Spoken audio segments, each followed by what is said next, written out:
त्यौहार है, इसलिए नाना प्रकार के घर और दुकान को सजाकर रात्रि को रोशनी की जाती है और भगवती लक्ष्मी और गणेश जी की पूजा के साथ साथ वही वस्तुओं का पूजन किया जाता है। इसी दिन भगवती लक्ष्मी जी समुद्र से प्रकट हुई थी और इसी दिन राजा बलि को पाताल का राजा बनाकर वामन भगवान ने उनकी डोली पर रहना स्वीकार किया था तथा इसी दिन रामचंद्र जी ने रावण को मारकर सीता और सेना सहित अयोध्या में प्रवेश किया था।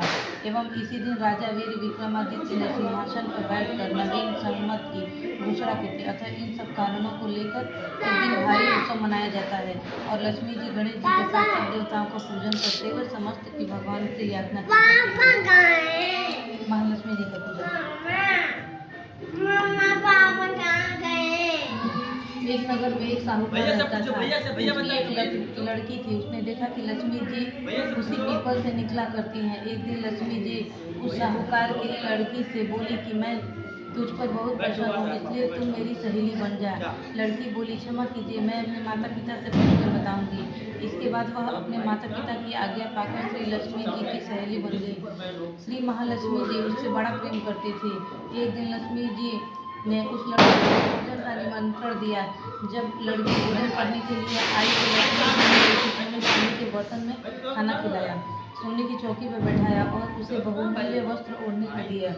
इस बार लक्ष्मी जी ने कहा कि मैं भी कल तुम्हारे यहाँ जीने को आऊँगी। लड़की ने स्वीकार कर लिया और अपने माता पिता से सब हाल कहकर सुनाया। तो यह सुनकर उसके माता पिता बहुत खुश हुए, परंतु लड़की उदास होकर बैठ गई।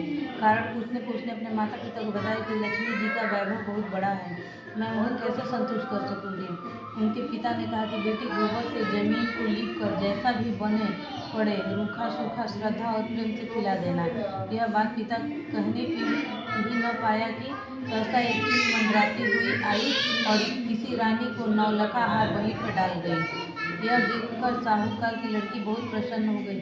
उसने उस हार को थाली में डालकर अच्छे से ढककर रख दिया। तब तक श्री गणेश जी और महालक्ष्मी जी वहां आ गई।